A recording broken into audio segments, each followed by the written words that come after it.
దేవుని పరిశుద్ధ నామమునకు మహిమ కలుగును గాక. కొడి వచ్చిన మీకు అందరికీ ప్రభు పేరట నా నిండు వందనాలు తెలియజేస్తూ ఉన్నాను.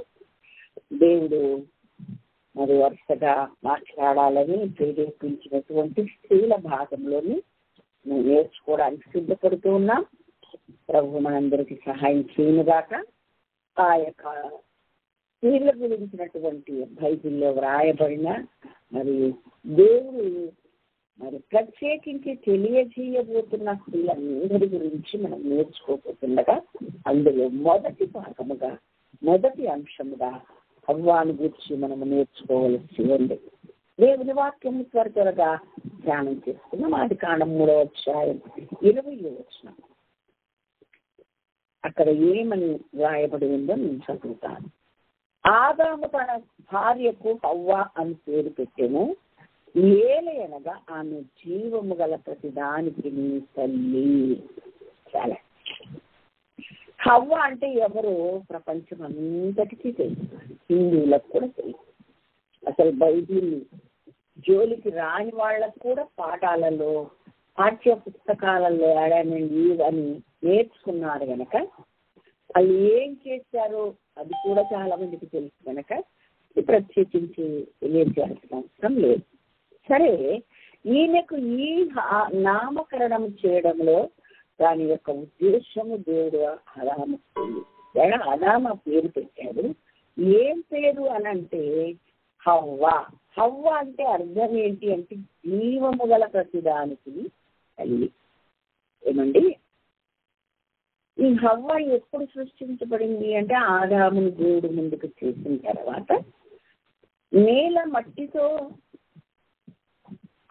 ఆ నరుని చేసి అతని నాసికారంధ్రములో మరి తన ఊపిరిని ఊదగా నరుడు జీవాత్మాయను అని వాక్యంలో.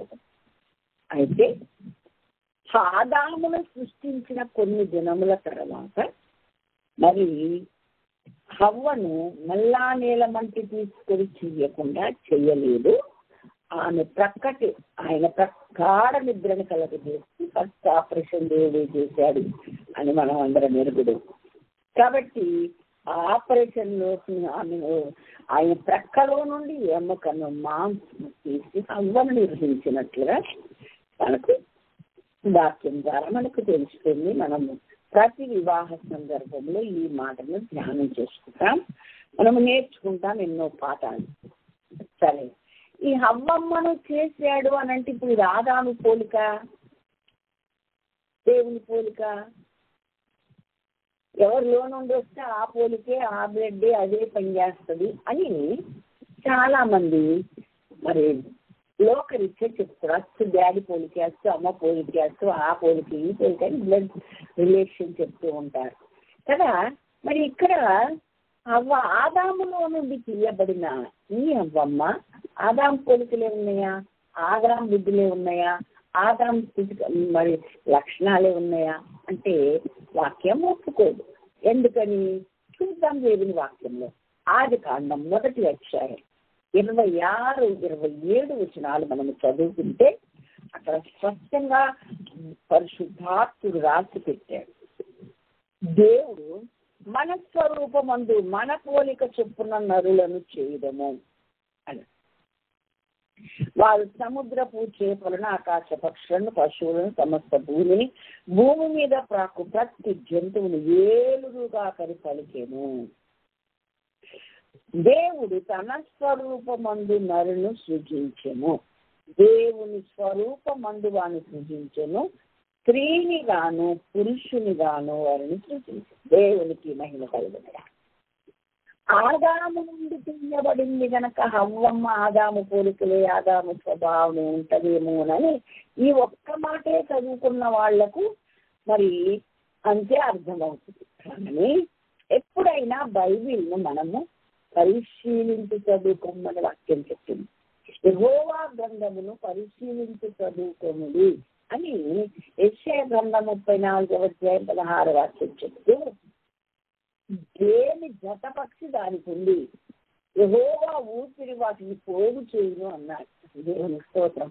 పరిశుద్ధాత్మ నడిపింపులో పరిశుద్ధాత్మ అభిషేకంలో పరిశుద్ధాత్మను కలిగిన వారికి ప్రతి వాక్యమునకు దాని సందర్భమైన వాక్యాన్ని వెంటనే పరిశుద్ధాత్మను గుర్తు చేస్తారు. నా మట్టుకు నాకైతే అది ఒక్కొక్కసారి ఆ రెఫరెన్స్ నేను మర్చిపోతే ఒక్క క్షణం పరిశుద్ధాత్మ నాకు అది గుర్తు రావట్లేదు, అది ఎక్కడుంది అని ఒక్క క్షణం నేను ఆలోచిస్తే వెంటనే అది ఎక్కడుందో వెంటనే నాకు దేవుడు గుర్తు చేస్తాను. నేను జ్ఞాపకం పరిశుద్ధాత్మ యొక్క పని కూడా అదే నేను చెప్పాను.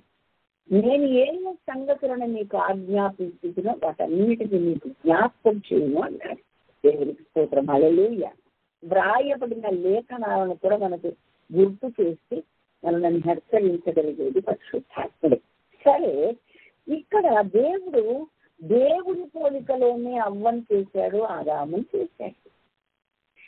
ఈ పోలికలో చేద్దాం అనుకొని చేశాడు, స్త్రీని గాను పురుషుని గాను వారిని చేశాడు అని వాక్యం మనకు నేర్పిస్తాడు.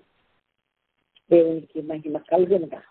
కాబట్టి స్త్రీనిగా పురుషునిగా ఈ ఇద్దరిని చేశారంటే ఇద్దరి పోలిక దేవుని పోలికే, దేవుని లక్షణాలు, దేవుని స్వభావమే. మన స్వరూపమందు మన పోలిక చొప్పున నరులను చేయడము అని దేవుడు తన స్వరూపమందు నరును సృజించెను, అలాగే స్త్రీనిగాను పురుషునిగాను వారిని సృజించాను. ఇప్పుడు మరి ఆదాములో ఉన్నటువంటి లక్షణాలన్నీ స్వభావం అంతా దేవునిదే అయినప్పుడు హవ్వమ్మ కూడా దేవుని స్వభావంలోనే సృష్టించబడింది అన్న సంగతి మనము ఎరుగుతున్నాం. దేవునికి స్తోత్రం. హల్లెలూయా. కాబట్టి మరి ఇద్దరు దేవుని స్వభావంలోనే సృష్టించబడ్డారు. ఆ ఆదాముకు అతని యొక్క మరి విధులను చెప్పాడు దేవుడు. హవ్వమ్మకు పేరుకు ఏమి, ఆదాం అంటే దేవుడి కుమారుడు, హవ్వమ్మ అంటే జీవము కలిగిన ప్రతిదానికి తల్లి తండ్రి అని అర్థం మనం భాషను చెప్పుకోవచ్చు. ఇలాగ ఉన్నటువంటి వీళ్ళు ఇప్పుడు ఈ స్త్రీకి దేవుడు ఇంకొక మాట కూడా చెప్పాడు. సామెతల 14:1 జ్ఞానం కలిగిన స్త్రీ అయితే తన ఇల్లు కట్టుకుంటుంది, మూఢురాలైతే తన చేతులతో తన ఇల్లును ఊడబెరుకుతుంది అని రాయబడింది. ఓకే, జ్ఞానం కలిగిన స్త్రీ ఏం చేయాలా? ఇల్లును కట్టుకోవాలి. అయితే ఇప్పుడు ఈమెకు ఒక ఇల్లు ఏర్పడింది, ఈమెకు ఒక బాధ్యత ఏర్పడింది. ఈమె తన ఇంటిని కట్టుకోవలసిన బాధ్యత ఎవరికి ఉంది అంటే నీకే ఉంది. నేను ఎప్పుడు ఘంటాపదంగా చెప్తాను. ఒక కుమార్తెకు వివాహం చేస్తే మా కుమార్తెకు వివాహం జరిగిందండి అని చెప్తారు. అదే కుమారునికి వివాహం కుదిరితే ఏమంటారంటే, వివాహం జరిగితే అయ్యా ఏమండి మా కుమారుడు ఒక ఇంటివాడయ్యాడండి అని చెప్తారు. కుమార్తె వివాహానికి అలా చెప్పలేదు, కానీ కుమారుడి వివాహానికి ఒక ఇంటివాడయ్యాడంటారు. అంటే ఒక యవనస్తుడు ఒక ఇంటివాడుగా ఎప్పుడు గుర్తింపు వస్తుందంటే తన జీవితంలోనికి ఒక స్త్రీ, ఒక కన్యక వచ్చిన వివాహం అయినప్పుడు ఒక ఇంటివాడు అవుతారు, పూర్ణ రూపం వస్తుందన్నమాట. అందుకని ఆ ఇల్లు కట్టబడడానికి, అందుకని 127వ కీర్తన ఉంది, ఆ ఇల్లు కట్టించని వల్ల దాని కట్టువారి ప్రయాసం వ్యర్థమే. అది వైవాహిక జీవితం గురించి రాయబడిన కీర్తన. ఓకే, కాబట్టి ఆ ఇల్లు ఎలా అవుతుందంట? పట్టణం అవుతుంది అని చెప్పారు. ఇల్లు పట్టణం అవ్వాలి, అంతగా దేవుడు దాన్ని దీవిస్తాడు ఆయన చేత కట్టబడితే అన్నది అక్కడ సారాంశం. అదే ఈ ఇల్లు కట్టబడింది జీవము కలిగిన ప్రతి దానికి తల్లి అవ్వడానికి దేవుడు ఈమెను ఏర్పాటు చేసి ఆదాముకు బాధ్యత ఇచ్చారు. ఏమండి మరి ఏ యొక్క స్త్రీ అయినా మాతృత్వం చాలా గొప్పదిగా, గొప్ప వరంగా భావిస్తుంది. ఓకే, రెండవదిగా మృత శిశువుకు మరి జన్మనివ్వడానికి ఏ స్త్రీ కూడా ఇష్టపడదు. కాబట్టి దేవుడు ఏం చెప్పాడంటే జీవము కలిగిన ప్రతిదానికి తల్లి అవుతుంది ఆమె అని చెప్పాడు. అంటే భూమి మీద ఉన్న సమస్త జీవరాశులకు ఆమె తల్లి, అలాగే తన యొక్క గర్భములో నుండి వచ్చే వారికి ఆమె కదా. అంటే అన్నిటికీ ఆమె మూలంగా దేవుడు చేశాడు. భూమి మీద ఉన్నవాడు దేవుడికి మహిమ కలుగును గాక. ఎంతటి ఆధిక్యత ఈమెకి ఇచ్చాడు దేవుడు. అలాగే సామెతలు 11:30 ఏం చెప్తుందంటే, జ్ఞానం కలిగిన వారు ఇతరులను రక్షించుదురు అన్నాడు. అంటే జ్ఞానం కలిగిన స్త్రీ తన ఇల్లు కట్టుకోవడమే కాదు, జ్ఞానం కలిగిన స్త్రీ ఇతరులను రక్షించడానికి, ప్రమాదములో నుండి, ఆపదలో నుండి, ఒక్క బొక్కలో చెప్పాలంటే రెండవ మరణమైన నరకములో నుండి రక్షించడానికే ప్రయాసపడుతుంది.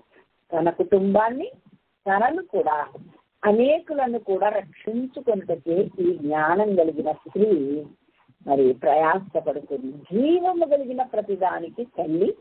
అలాగే జ్ఞానం ఏం చేస్తుంది? తన ఇల్లు కట్టుకోవడానికి పనిచేస్తుంది. ఈ జ్ఞానం ఇతరులను రక్షించడానికి కూడా పనిచేస్తుంది అని వాక్యం ద్వారా మనము నేర్చుకుంటూ ఉన్నాం. ఇల్లు నాశనం అయిపోకూడదు, కట్టబడాలి, విస్తరించాలి, పట్టణం అవ్వాలి. అది దైవికమైన ప్రణాళిక, ఉద్దేశం. సరే, మరి ఇక్కడ ఏం జరిగింది అనంటే ఈ రెండు జరగలేదు. ఆమె ఇల్లు కట్టలేదు, ఈమె ఇతరులను రక్షించలేదు, ఒక పట్టణం అవ్వంతటా విస్తరించాలి. ఎవరికి తల్లి అవ్వాలి? జీవము కలిగిన ప్రతిదానికి తల్లి అవ్వాలి. ఎప్పుడు కూడా ఒక మాట గుర్తుంచుకోవాలి, ఎవరెవరు మన ద్వారా రక్షణ పొందుతారో వారందరికీ మనము తల్లి అవుతాం. అంటే నీ చుట్టుపక్కల వాళ్ళు, నీ బంధువులు, నీ కొలీగ్స్, నీ ప్రక్కలున్న వారు, ఎవరైనా సరే నీ కాలనీ వాళ్ళు రక్షణ పొంది ఉంటే వారు నువ్వు ఎలా రక్షణ పొందావమ్మా అంటే వేలు నీ వైపు చూపబడాలి. ఈ ఆత్మీయ తల్లి ఎవరు అంటే ఇదిగో ఫలానా ఆమె అన్నది నీకు వినబడితే, అది ఇంటి వారికి కావచ్చు, బయటి వారికి కావచ్చు, అది ఇరుగు కావచ్చు, పొరుగు కావచ్చు, అది గ్రామస్తులకు కావచ్చు, అలాగే కాలనీ వాసులకు కావచ్చు. ఇప్పుడు అందరిని రక్షించుకుంది రాహాబు అనే వేసి, అలాగే సమరయ స్త్రీ గ్రామాన్ని రక్షించి. కాబట్టి ఎవరి ద్వారా మీరు యేసుని ఎరిగారమ్మని అడిగితే వాళ్ళు చెప్పరండి. ఏ వైపు చూపిస్తారు? ఆమె వైపు. కాబట్టి దేవుని ప్రణాళిక ఇది అయినప్పుడు మనమందరం ఈ హవ్వమ్మ ద్వారా తెలుసుకోవాల్సింది ఏంటంటే, మొట్టమొదట హవ్వమ్మ కూడా ఆదాములాగే ఆయన స్వభావం, ఆయన పోలిక తోనే దేవుడు చేశాడు, అలాగే సృష్టించాడు. అలాగే ఈమె జీవము కలిగిన ప్రతిదానికి తల్లి అవ్వడానికి మనం దేవుడు చేశాడు. మృతులకు తల్లి కాదు, జీవము కలిగిన తల్లి. ఎందుకంటే మన దేవుడే మృతులకు దేవుడు కాదు. కాబట్టి మనము కూడా జీవము కలిగిన ప్రతిదానికి తల్లి అవ్వడం దేవుని ప్రణాళిక అని దేవుని వాక్యం ద్వారా మనము నేర్చుకుంటున్నాం. దేవునికి స్తోత్రం, హల్లెలూయా. సరే, దేవుని వాక్యమును కొంచెం లోతుగా మనం పరిశీలిస్తే అది 2వ అధ్యాయం 7-9 రాయబడి ఉంది. దేవుడైన యెహోవా నేల మంటితో నరుని చేసి వారి నాసికారంధ్రములో జీవవాయును ఊదగా నరులు జీవాత్మాయను. దేవుడైన యెహోవా వారికి ఒక తోట వేసి ఆ యొక్క తోటలో వీళ్ళను ఉంచాడు అని 2వ అధ్యాయము 9వ వచనం 8వ వచనంలో కూడా వ్రాయబడి ఉంది. దేవుడిని యెహోవా తూర్పున ఏదెన్లో ఒక తోట వేసి తాను నిర్మించిన నరుని దానిలో ఉంచెను. మరియు దేవుడిని యెహోవా చూపునకు రమ్యమైనది, ఆహారమునకు మంచిదినైన ప్రతి వృక్షమును ఆ తోట మధ్యను, జీవ వృక్షమును, మంచి చెడ్డల తెలివినిచ్చు వృక్షమును నేల నుండి మొలిపించెను. ఓకే, అయితే మనం గ్రహించాల్సింది ఏంటి అంటే, ఇలాగ చూశాడు, తోట వేశాడు, అన్ని ఫలాలతో కలిగిన చెట్లను ఇచ్చాడు. తోట మధ్యనేమో మంచి చెడ్డ వివేకము ఇచ్చే చెట్టును, అలాగే జీవ వృక్షాన్ని, రెండింటిని కూడా పెట్టాను. 15వ వచనం మనం గతంలో నేర్చుకున్నాము. ఏమని? తోటను సేద్యం చేయి, దీనిని నీవు అది కాపలా కాయి అని చెప్పాడు. 17వ వచనంలో ఏం చెప్పాడంటే, 16లో అంటాడు, ఈ తోటలో ఉన్న సమస్త ఫలములు నువ్వు నిర్భయముగా తినవచ్చును, కానీ ఈ తోట మధ్యలో ఉన్న ఈ మంచి చెడ్డల తెలివిని ఈ మాత్రం నీవు అసలు తినకూడదు అని చెప్పాడు. అట్లా తింటే కనుక నా మాట లెక్క లేకుండా నా మాటను మరిచిపోయి నేను చెప్పిన మాటను మరి గ్రహింపలేక ధిక్కరించి ఒకవేళ నీవు తిన్నావో నీవు వాటిని తినమున నిశ్చయంగా వస్తావు. అంటే పర్యవసనము కూడా జరగబోయే అనర్థం కూడా ముందే తెలియజేశారు. తేలు జోలికి పోకురా కరుస్తుంది అంటారు, పాము జోలికి పోకురా కాటేస్తుంది అని చెప్తారు. నువ్వు కావాలని తెలుసుకుని పోతే దానికి ఎవరు బాధ్యులు కదా. చెప్పినాక కూడా జాగ్రత్త వహించినటువంటి మూర్ఖురాలుగా హవ్వమ్మ కనబడుతుంది. ఏమండి ఆమెకు తెలుసా అండి, దేవుడు ఆదామును కదా ఫస్ట్ చేశాడు, ఆదాం కదా చెప్పాడు అని ఎవరికైనా డౌట్ వస్తుంది ఆ బైబిల్ దగ్గరికి వెళ్దాం. ప్రతి ప్రశ్నకు జవాబు బైబిల్లోనే ఉంటుంది, ప్రతి సమస్యకు పరిష్కారం దేవుని యొద్దే ఉంటుంది. ఒక స్లోగన్ మీరు రాసుకోండి, బైబిల్లో కలిగే ప్రతి ప్రశ్నకు జవాబు బైబిల్లోనే ఉంది. బయట లోపల జరిగే ప్రశ్నలన్నిటికీ ప్రతి సమస్యకు జవాబు పరిష్కారం యేసయ్య దగ్గరే ఉంది, ఇంకెక్కలేదు. దేవునికి మహిమ కలుగునుగా. ఇది మీరు రాసుకొని ధ్యానించవచ్చు. సరే, ఇక్కడ నేను చదువుతున్నాను. మరి ఇప్పుడు ఏం జరిగింది? హవ్వమ్మకు తెలుసా ఈ విషయాలు? తోట సేద్యం చేయాలి, తోట కాకలా కాయాలి, అలాగే ఫలాన్ని పండు తినకూడదు, తింటే నాశనం అయిపోతాం, ఇవన్నీ తెలుసా హవ్వమ్మకు? తెలుసు. చూద్దాం దేవుని వాక్యంలో. దేవుడైతే యెహోవా చేసిన 3వ అధ్యాయం చదువుతున్నా.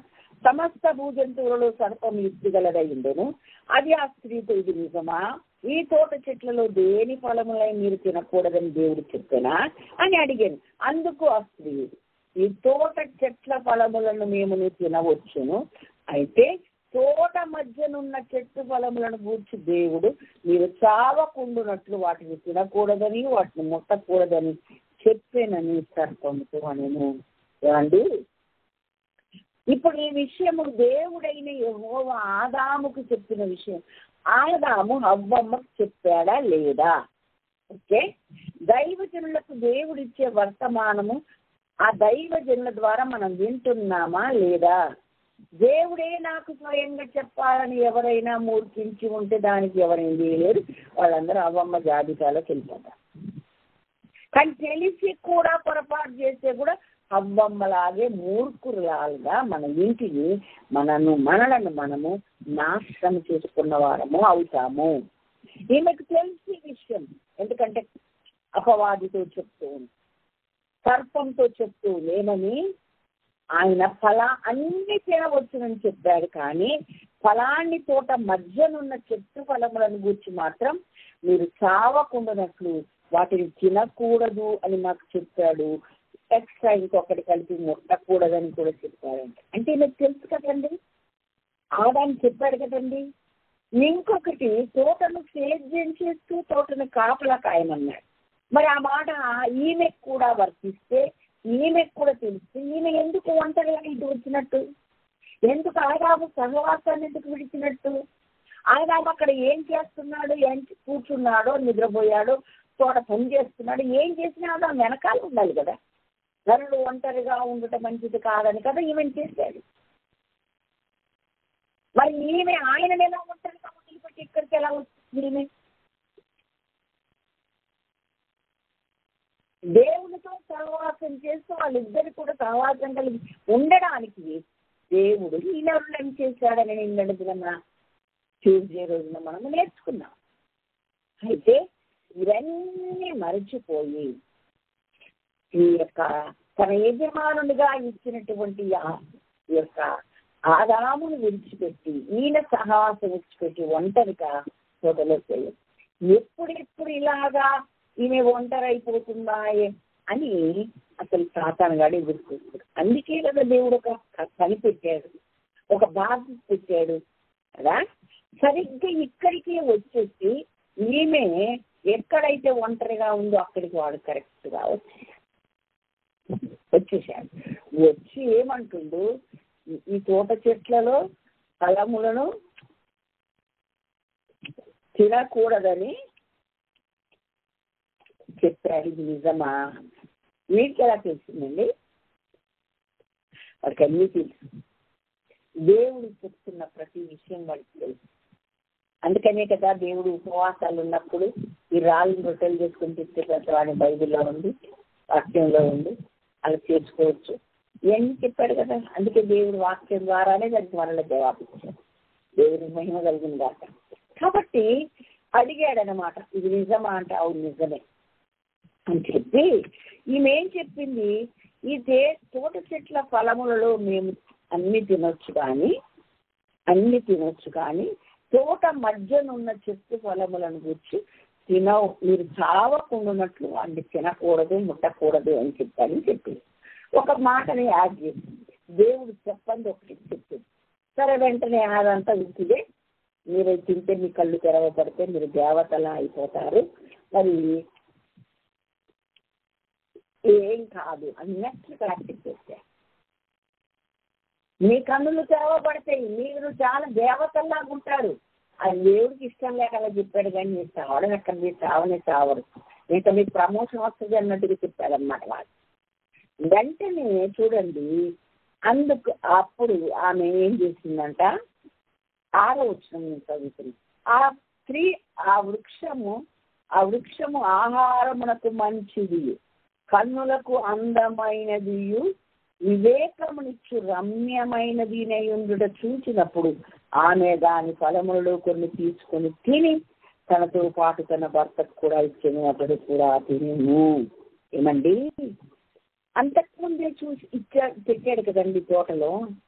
ఆ తోట మధ్యను జీవ వృక్షమును, మంచి చెడ్డల తెలివినిచ్చు వృక్షమును నేల నుండి మొలిపించెను. అది ఎలాంటిదట, యెహోవా చూపునకు రమ్యమైనది, ఆహారమునకు మంచిదైనవి ప్రతి వృక్షమును. ఆ తోట మధ్యన జీవ వృక్షం ఎందుకు పెట్టాడు, అన్ని కూడా చూపునకు రమ్యమైనదిగా మంచిదిగానే ఉండేలా చేశాడండి దేవుడు. ఈ వద్దన్నదే చూసినప్పుడు ఈయనకు అట్లా కనపడిందంట. రోజు చూస్తున్నారు కదా, రోజు ఆకలి తీర వాటిని కోర్చుకొని తింటున్నారు కదా, రోజు చేసే రోజు వాటిని చూస్తుంటే ఈ రోజున ఒక ప్రత్యేకమైనది ఎందుకు కనబడాలి? సాతానుగాడి మాటలు విన్నందుకు, ఎక్కలేని ఎంతో జ్ఞానం వస్తుంది. ఒకసారి డాక్టర్ సింగ్ గారిని ఒక యవనస్తుడు అడిగాడంట, సినిమా చూడకూడదా పాస్టర్ గారు అంటే, చూడకూడదు నాన్న, అల్లరి చూపుతున్న ఆటపాటలు ఇద్దరున్నాడు దేవుడు, లేదు నేను చూస్తాను కానీ అందులో నీతినే తీసుకుంటానండి, నేనేం తీసుకోను అన్నాడండి. అవునా బాబు అని నడుచుకుంటా మాట్లాడుకుంటూ బయటికి వెళ్దాంరా అని తీసుకొని వెళ్ళాడట. ఆయన అట్లా వెళ్ళేటప్పుడు ఇంట్లో నుండి ఒక మంచి లడ్డు తీసుకొని వెళ్ళాడు. జాతుల్లో పోలేదు. అలా నడుచుకుంటూ ఆవిడ అడుగులు వేసి అక్కడ చెప్పట్టింది కనపడితే ఈ లడ్డు అందులో పెట్టి, బాబు ఇప్పుడు ఈ లడ్డు తీసుకొని తిను అన్నాడు. ఏంటండి మీరు చెప్పేది, చెత్తకుండిలో పడిపోయినంటే చెత్తకుండిలో ఉన్న లడ్డు నన్ను తినమంటారేంటి, ఎలా తింటాను నేను దాన్ని అన్నాడు. అన్నా నువ్వు తినవు కదా, అది చెత్తకుండిలో ఉంది కదా, అది లడ్డే నీకు తెలుసు కానీ అది చెత్తకుండిలో ఉంది కనుక మనం దాని జనం. సినిమాలో ఉన్న నీతి, లోకంలో ఉన్న నీతి అంతే పనికొస్తా, అదే అలాంటిదే నాన్న అని చెప్పి వెంటనే అతని కన్నులు తెరవబడి, అప్పటి నుండి పాస్టర్ గారు నా కన్నులు తెరవబడి నాకు అర్థమైంది, ఇంకా నేను ఎప్పుడు వాటి జోలికి వెళ్ళను అని చెప్పాడని. అలాగా ఇప్పటి వరకు దేవుడు పెట్టిందే రమ్యమైనది, అందులో ఉన్న ప్రతి ఫలము కూడా మరియు దేవుడని చూపునకు రమ్యమైనది, ఆహారమునకు మంచిది నేను ప్రతి వృక్షమును. ఆ తోట మధ్యలో జీవ వృక్షం, మంచి చెడ్డల వృక్షం ఫలం వెలిగించింది, జ్ఞానానికి చెట్టు కూడా పెట్టాడు. కానీ ఇదే ఆమెకి ఎందుకు రమ్యమైనదిగా ఎందుకు కనపడదు కదా. కాబట్టి గ్రహించాలి మనం, ఈమె మొట్టమొదటిగా ఈమె జీవం కలిగిన ప్రతిదానికి తల్లి అవ్వాలి అన్నది దైవ ప్రణాళిక. రెండవదిగా ఆయన పోలికే, ఆయన స్వభావమే ఈమెకు కూడా, ఆదాముకి ఎలా ఇచ్చాడో ఆయన పోలిక ఈమెకు కూడా అదే ఉంది, మరొకటి లేదు. ఎందుకంటే సృష్టి ఆది నుండి ఆమెను స్త్రీని గాను పురుషుని గాను చూశారని బైబిల్ చాలా సార్లు ఘోషిస్తుంది. కాబట్టి ఆదాములో నుండి తీయబడింది తర్వాత కనుక ఆదాము పోలికలు వచ్చాయి. ఎప్పటికీ మీరు మనం గ్రహించవద్దు, అర్థం చేసుకునవద్దు. దేవుని ప్రణాళికలు ఇద్దరు ఉన్నారు, ఇద్దరిని అలాగే చేశాడు. అప్పుడే ఆమెను చేసి ఆయన పక్కన లోపల పెట్టాడు, బయటికి తీశాడు. కుర్రోళ్ళు అంటారు, మరి వివాహం చేసుకో బాబు అని ఎవరైనా పెద్ద మనుషులు అడిగితే, నా ఎముక ఎక్కడుందో రానివ్వండి వస్తుంది ఎప్పుడో అంట. కాబట్టి ఈ విధంగా దేవుడు ఈ విధంగా సృష్టిస్తే ఇది అవ్వమ్మ దేవుని ప్రణాళికకు అంత విరుద్ధంగా ప్రవర్తించి సహవాసాన్ని విడిచిపెట్టి కాపలాకా సేద్యం చేసే పని ఇద్దరికీ అప్పగించిన అది కూడా వదిలేసి ఎలాగని మీరు ఎలా గ్రహిస్తారండి, ఎలా చెప్తారని అంటే, ఇప్పుడు ఆమె చెప్తుంది కదా దేవుడు ఫలానిది తినవద్దన్నాడు అని చెప్పింది కదా. మరి చెప్పినప్పుడు ఈ విషయాలన్నీ లేదు కదా చెప్పినప్పుడు. అంటే ఆమె ఏమేమి దేవుడు చెప్పాడో, ఏ దిశ నిర్దేశం చేశాడో, ఏ ఆజ్ఞలు ఇచ్చాడో అన్ని చెప్పాడు. ఇవ్వకు కొన్ని మర్చిపోయింది, కొన్ని జ్ఞాపకం చేసుకోలేదు. సాధారణంగా మాటలు వినగానే వాటి వైపు చూస్తే అప్పుడు ఆమెకు రమ్యమైనదిగాను, చూసినకు రమ్యమైనదిగా, ఆహారానికి మంచిదిగా కనపడిందంట. ఎందుకని అలా కనపడిందంటే, ఎప్పుడైతే దేవుని మాటకు మరొకటి జోడించిందో అంటే పతనం ప్రారంభమైంది. ఆలోచన శక్తి నశించింది, దైవిక స్వభావం పోయింది. అందుకని కళ్ళల్లో ఆమెకు రమ్యమైనదిగా, ప్రత్యేకమైనది అప్పుడు కనపడుతున్నట్టుగా ఆమె తీసుకొని తను తిన్నది. మరొక మాట చెప్పిందిగా, మీరు దేవతల్లా అవుతారు. అసలు ఆమెకు దేవుని స్వభావం ఉందని, దేవుని పోలికలు చేయబడ్డారన్న గ్రహింపు కానీ జ్ఞానం కానీ లేకపోయింది. ఎందుకంటే ఆదాము దేవుని కుమారుడు అని బైబిల్లో రాస్తే, మరి అవ్వమ్మ కూడా దేవుని కుమార్తెనే అవుతుంది కదండి. కాబట్టి దేవుని స్వభావం, పోలిక, దేవుని లక్షణాలతో చేసినటువంటి వీరిలో ఆ యొక్క ఎప్పుడైతే సహవాసాన్ని విడిచిపెట్టిందో, రెండవది దేవుని మాటను మర్చిపోయిందో, మూడవ వాడు ఇంతవరకు కనబడకుండా, అనగా ఈ దేవుడు తప్ప ఆ తోటలోకి ఇంకొకరు ఎప్పుడు రాలి. ఈ స్వరం ఎక్కడిది? ఎవరు నాతో మాట్లాడుతున్నారు? ఎందుకు మాట్లాడుతున్నారు? ఎవరిని మరొకసారి గద్దించినా బాగుండేది. ఇంకొకటి కామన్ సెన్స్ ఏంటంటే, ఇది సర్పం ఎట్ట మాట్లాడుతుంది అనుకుంటే పోయేది, ఈ గోలే ఉండేది కాదు. ఇది ఒక జంతువు కదా, నాతో మాట్లాడుతుంది. జంతువుకు మాటలు ఉండవు కదా, మనిషికే కదా దేవుడు పోలికలో చేసుకున్న, చేతులతో నిర్మించుకున్న మాటే కదా దేవుడు మాట ఇచ్చాడు. మరి ఇదేంటి ఇది మాట్లాడుతుంది అన్న గ్రహింపు కనుక వచ్చుంటే అప్పుడే దాన్ని గద్దించి ఉండేది, లేక ఆదాము దగ్గరికి పరిగెత్తుకెళ్ళేది తీసుకురావడానికి. సహవాసాన్ని విడిచిన తప్పు, దేవుడు అప్పగించిన పనిని మర్చిపోయింది రెండవ తప్పు. అలాగే తాను మాట్లాడుతున్నప్పుడు ఆ మాట్లాడేది ఎవరు అన్న గ్రహింపు లేకుండా మాట్లాడుతుంటే ధారాళంగా జవాబిస్తూ ఉంది. చెప్పనేది మరి ఒకటి జోడి చేసి మళ్ళీ చెప్పింది. ఆ గ్రహింపు లేకుండా ప్రవర్తించింది. కాబట్టి అప్పుడు అది లేనిపోయి అన్ని చెప్పి మోసం చేయడానికి అవకాశం లేదు కదండి. కాబట్టి అందుకని అక్కడ రాశాడు, సర్పము నన్ను మోసగించినందున నేను తిన్నానని ఆమె జవాబిస్తుంది కదండి. ఎందుకు ఇలా చేశారన్నాడు. దేవుడు వెంటనే దిగొచ్చాడు. ఎప్పుడైతే వారి మహిమంతా పోగొట్టుకొని మరి ఆకులు కట్టుకొని మరి చెట్ల చాటుకు దాక్కోవడం మొదలు పెట్టారు, అది గ్రహించిన వాడే విపరుల దగ్గరికి పరిగెత్తేదే. పాపములు పడిపోయిన వారిని కూడా మరలా ఒక ఛాన్స్ ఇచ్చి వారిని హెచ్చరించడానికి దిగి వచ్చిన దేవుడు మన దేవుడు. దేవునికి మహిమ కలుగుతుంది. ఆయన ప్రేమను మనం అర్థం చేసుకోవాలి. నేను చెప్పిన మాటలు మీరారు, నేను ఒకటి చెప్తే ఒకటి చేశారు, వద్దన్నదే చేశారు, ఇక మీ జోలికి వెళ్ళకూడదు, చెయ్యమన్నది చేయలేదు, వద్దన్నది చేశారు. కాబట్టి సహవాసం వెళ్తే మరీ ఘోరమైన విషయం కనుక నేను వీళ్ళ జోలి తీయను అని అనుకోలేదు. ఛాన్స్ ఇద్దామని తీసుకొచ్చాడు, కానీ ఆ ఛాన్స్ని వాళ్ళు ఉపయోగించుకోలేదని. చూడండి, ఎక్కడున్నావని పిలిచాడు. మాకందరికీ తెలుసు. అయ్యా నీ స్వరమును మేము విన్నప్పుడు దిగంబరులముగా ఉంటుంది కనుక నీ ఎదుటికి రాలేదు, దాక్కున్నామన్నాడు. నీకు దిగంబరివని ఎవడు తెలిపాడు? నేను తినవద్దన్న పండుగ తింటివా అంటే, అవునయ్యా తినేసానయ్యా అనలేదు ఆదాము. ఇదిగో నీవే నాకు చాటి అయిన సహాయం అని ఇచ్చావే, ఆమె ఇచ్చింది నేను తిన్నాను అన్నాడు కదా. నాతో నుండుటకు నీవు నాకు ఇచ్చిన ఈ స్త్రీయే ఆ వృక్ష ఫలములు కొన్ని నాకు ఇయ్యగా అని అంటున్నాను. నీవెందుకు ఇచ్చావు మనం ఈ గోరంతా నువ్వే బట్టి అన్నట్టుగా ఉంది ఆయన వర్షం కదండి. అప్పుడు ప్రభు మళ్ళా ఆమెను అన్నాడు, నువ్వెందుకు తిన్నావమ్మా నేను ఆమెను అడిగితే,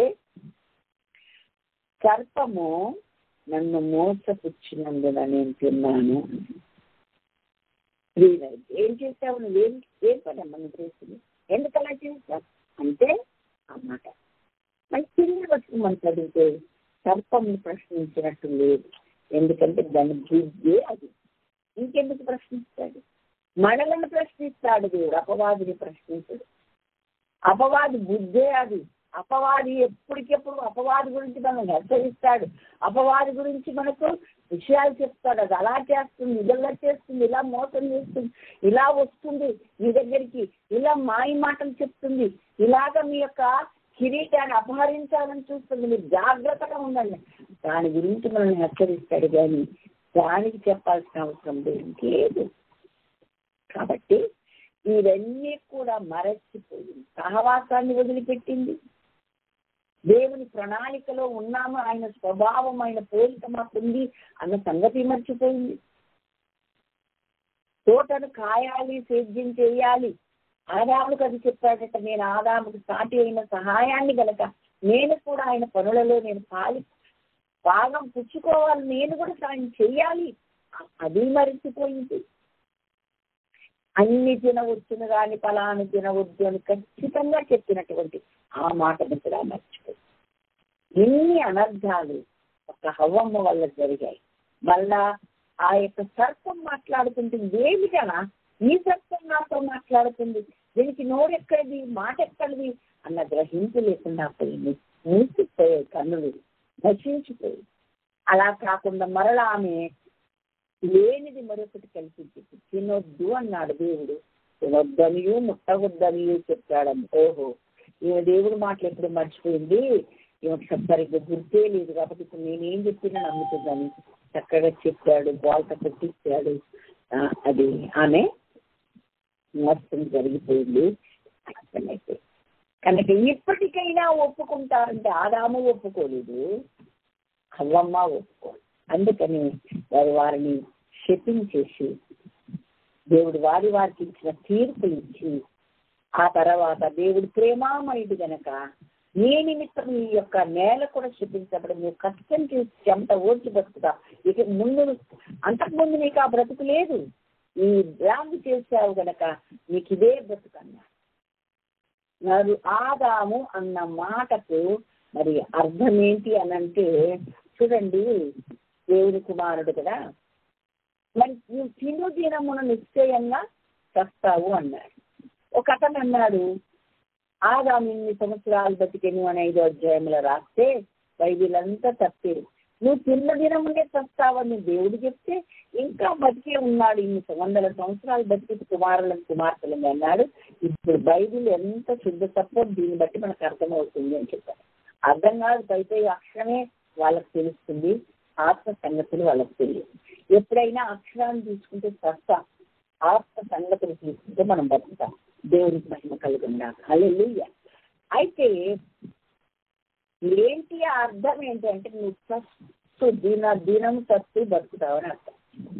దినం చావడమే అన్నిటికీ అంతే అయ్యింది. అంతే బతుకు పోరాటం ఆదాము నుండి మా అందరికీ సంక్రమించింది. ఇలా చెప్పుకుంటూ వచ్చాడు దేవుడు. కాబట్టి ఇంకా ఏం చేశాడు అని అంటే, వాళ్ళ యొక్క కోట నుండి వాళ్ళని బయటికి వెళ్ళకొట్టాలని నిర్ణయించుకున్నాడు కనుక ఆ గొర్రెలను వదిలించి, అది దేవుడు చెప్పాడే 15వ వచనంలో, అది నిన్ను తల మీద కొట్టును, నీవు నడుమ మీద చెప్పాడు కదా. అనగా స్త్రీ సంతానమునకు నీ సంతానమునకు వైరం కలగజేస్తానన్న ఆ మాట నేను చేస్తున్నాను. దేవుడు అప్పుడే అక్కడ సాదృశ్యంగా ఒక గొర్రె పిల్లను వధించాడు.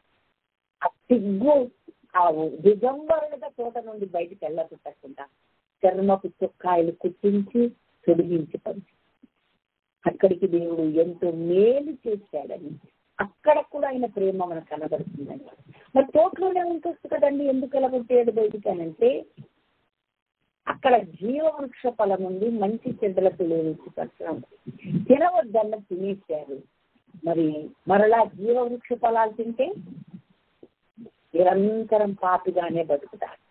ఆ ఘోరం జరగకుండానట్లు, ఆ కార్యం జరగకుండానట్లు మరి తోటలో నుండి బయటికి వెళ్ళబెట్టి మరెన్నటికి రాకుండానట్లుగా ఖడ్గజ్వాలను తోడు చుట్టూ పెట్టినట్లుగా వాక్యం మనకు నేర్పిస్తుంది.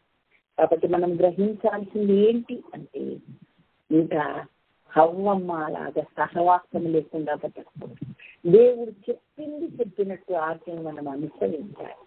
ఏ పర్పస్ లో మనం చేయబడ్డామో అది పూర్తిగా ఆయన ఉద్దేశాన్ని ఎరిగి బతకాలి. కాబట్టి మనమందరం కూడా జీవము కలిగిన ప్రతి దానికి తల్లులమైపోవడానికి మనల్ని కూడా దేవుడు రక్షించుకున్నాడు. నూతన సృష్టిగా దేవుడు మనల్ని మార్చాడు. ఆయనతోనూ ఆ దైవజనులతోనూ పరిశుద్ధులతో సహవాసం చేటకు ఆయన మనల్ని ఏర్పరిచాడు. ఆ సహవాసాన్ని మనం కనుక వదులుకుంటే, ఆ సహవాసాన్ని కనుక నిర్లక్ష్యం చేస్తే, దేవునితోనూ దైవజనులతోనూ పరిశుద్ధులతోనూ చేసే సహవాసమును నిర్లక్ష్యం చేస్తే, అలాగే సాటి అయిన సహాయంగా ఉండటం మనకిచ్చిన కుటుంబ యజమానుల సహవాసాన్ని మనం వదిలిపెట్టి చక్రాలు చేసుకుంటూ ఉంటే సర్వం నాశనం అయిపోయే ఖాయమని దేవుని వాక్యం ద్వారా మనము నేర్చుకుంటున్నాం. దేవుని వాక్యాలను శ్రద్ధగా వినాలి, ఉన్నది ఉన్నట్టుగా పాటించాలి. దానికి ఏది చేర్చడానికి ఏది తీసివేయడానికి ఏమాత్రం అవకాశం లేదు అని వాక్యం చూడండి. యోబు గ్రంథం 31వ అధ్యాయం 33, 34 వచనాలు చదివితే, ఆదాము చేసినట్లు నేను ఇక్కడ నేను చదువుతున్నాను, మీరు వినండి. ఆదాము చేసినట్టు నేను రొమ్ములో నా పాపమును దాచుకుని ఎడల కుటుంబ ఆదాము చేసినట్లు నా దోషమును దాచిపెట్టుకుని మహాసమూహమునకు భయపడి కుటుంబముల తిరస్కారములకు తెలిసి నేను మౌనంగా నుండి ద్వారము దాటి బయలు వెళ్ళక రొమ్ములో నా పాపము కప్పుకొని ఎడల పరమునున్న దేవుడి దృష్టికి నేను వేషధారణం. ఆదామంట దేశాన్ని ఒప్పుకోక కప్పుతున్నాను. దేవుడు అడిగినప్పుడు అవునయ్యా నేను తప్పు చేశాను, బుద్ధిహీనంగా ప్రవర్తించాను, నువ్వు తినకూడదన్న పన్ను విచక్షణ లేకుండా ఇచ్చింది నేను తినేశాను, నన్ను క్షమించు, నాదే తప్పు అని ఆయన పాదాల మీద పడితే చాలా బాగుంది. పడలేదట. ఎందుకు పడలేదంటే యోగ గ్రంథంలో రాశారు, కుటుంబం తిరస్కారానికి భయపడ్డాడంట.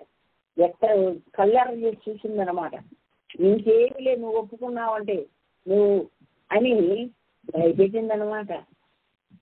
ఇంకా ఆమె కాకపోతే ఎవరుంటారండి కుటుంబం అక్కడ కదా, ఇద్దరినీ కుటుంబం అంటారు, లోకం అంతా మనకి తెలుసు. కాబట్టి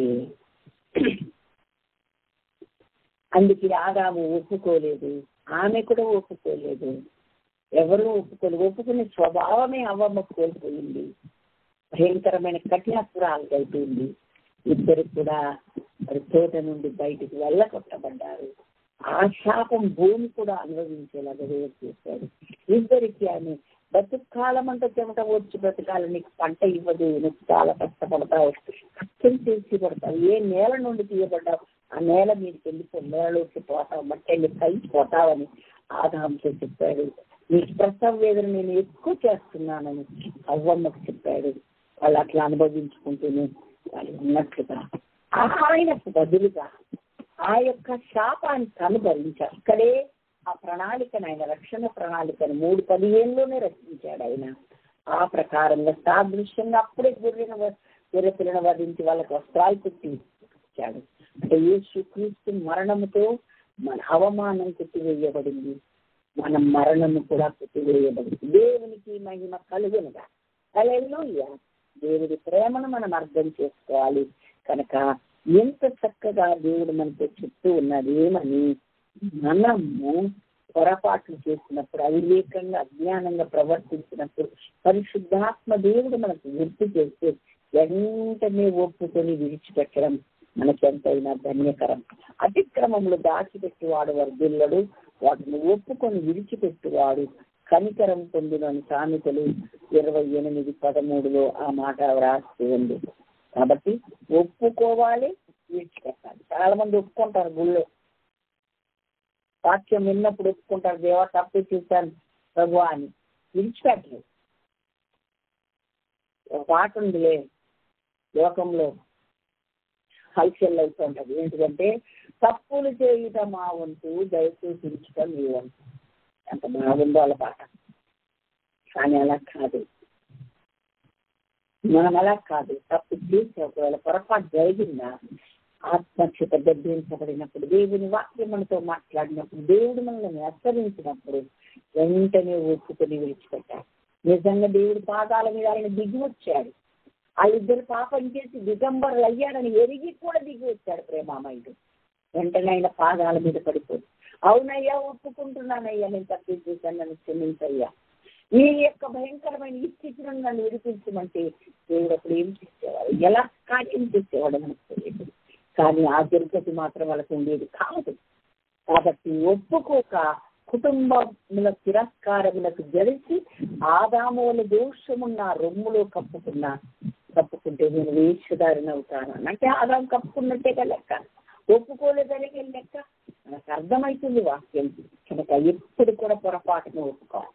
చూడండి, లూకాసు వార్త 12:47 ఏం చెప్తుందంటే, తెలియక చేస్తే కొద్ది దెబ్బలే తగ్గుతాయి, కానీ తెలిసి చేస్తే అనేకమైన దెబ్బలు తగ్గును అని 47-48. యజమానుని చిత్తం ఎరిగి అలాగే చేయని వారికి అనేకమైన దెబ్బలు తగులు, తెలియక చేస్తే కొద్ది దెబ్బలే తగులు. ఇప్పుడు వీళ్ళిద్దరు తెలియక చేశారా? తెలిసే చేశారు. ఆదాముకు దేవుడు చెప్పాడు, ఆ మాటలు ఈమెకు చెప్పినట్లుగా ఈమె సర్పంతో అంటున్నప్పుడు మనకు రుజువు. అంటే ఇద్దరికీ తెలుసు అది తినకూడదని, అయినా తెలిస్తే సాతాను మాటలు విని, సాతాను మాటలు ఆమె తిన్నది ఏమాత్రం విచక్షణ జ్ఞానం లేకుండా, ఎక్కడ తెచ్చిచ్చావు ఈ పండు అని అడగకుండా అతను తిన్నాడు. తర్వాత ఒప్పుకోడుకు దేవుడు ప్రేరేపించి ఆయనే దిగొచ్చిన ఒప్పుకోకుండా మరి కుటుంబ తిరస్కారం చేసి ఆదాము ఒప్పుకోలేదంటే ఇంకా తిరస్కరించి ఆ బెదిరించి భయపెట్టే వాళ్ళు ఇంకెవరు ఉన్నారు, ఆమె తప్ప ఎవరు లేరు. కాబట్టి అలాగా మనము చేయకుండా కాక మనకు దేవుడు హెచ్చరించేది ఏంటి అంటే, అతిక్రమములు దాచిపెట్టద్దు, వాటిని ఒప్పుకోవాలి, విడిచిపెట్టాలి.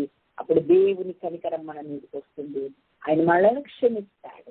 తెలియక చేస్తే దెబ్బలు తగ్గుతాయి, తెలిసి చేస్తే అనేకమైన దెబ్బలు తగ్గుతాయని.